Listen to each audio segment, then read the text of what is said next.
इस दुनिया में बिजली एक ऐसी चीज है जिस पर मानव सभ्यता पूरी तरह से निर्भर है। लेकिन क्या आप जानते हैं कि कोयले से बिजली कैसे बनती है और फिर उसे बड़ी बड़ी तारों के जरिए हमारे घर तक कैसे पहुंचाया जाता है? बिजली बनाने के लिए जिस चीज का सबसे ज्यादा इस्तेमाल किया जाता है वो है कोयला। देश में 75% बिजली का उत्पादन कोयले से चलने वाले पावर प्लांट से ही होता है। 1000 मेगावाट का कोल प्लांट एक दिन में 9000 टन से भी ज्यादा कोयले का इस्तेमाल करता है।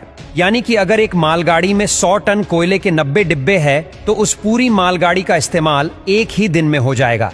यानी कि एक साल के लिए कोयले से भरी 365 ट्रेन की जरूरत होगी। अब बिजली बनाने के लिए बॉयलर से लेकर टरबाइन और जनरेटर तक कई बड़े बड़े उपकरणों को चलाने की जरूरत पड़ती है, जिन्हें चालू करने में ही कई घंटे लग जाते हैं। ऐसे में कोयले से चलने वाला पावर प्लांट 24 घंटे काम करता रहे तो ही सस्ते में बिजली बन सकती है।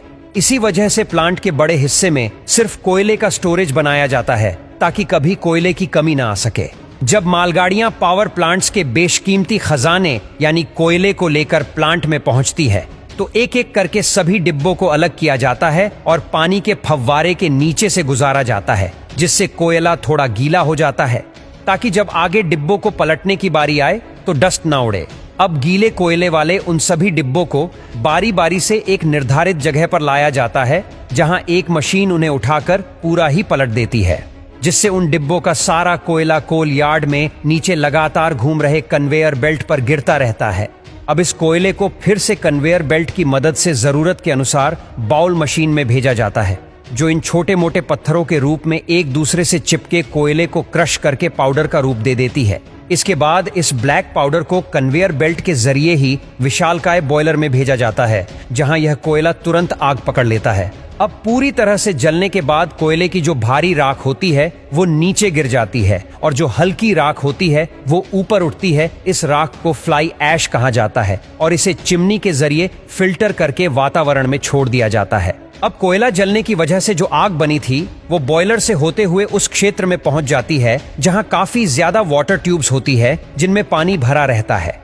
ये सभी ट्यूब्स हीट करके पानी को स्टीम यानी भाप में बदल देती है। जब ये स्टीम सुपरहिट हो जाती है तो पाइप का आगे वाला हिस्सा खोल दिया जाता है, जिससे स्टीम उन्हीं पाइप से ट्रेवल करते हुए आगे पहुंचती है। अब हम भाप को लेकर पावर प्लांट के उस हिस्से में पहुंचे जिसके बिना बिजली बनाना नामुमकिन है। जी हाँ, हम बात कर रहे हैं टरबाइन की, जो पाइप से निकली स्टीम यानी हाई प्रेशर वेपर की मार खाते हुए तेजी से घूमने लगती है। अब टरबाइन के घूमने की वजह से एक हाई मैकेनिकल एनर्जी जनरेट होती है, जिसे तुरंत एक बड़े जनरेटर में भेजा जाता है और इसी मैकेनिकल पावर की वजह से उस जनरेटर की मैग्नेटिक फील्ड डिस्टर्ब हो जाती है और उनमें इलेक्ट्रिसिटी जनरेट होने लगती है।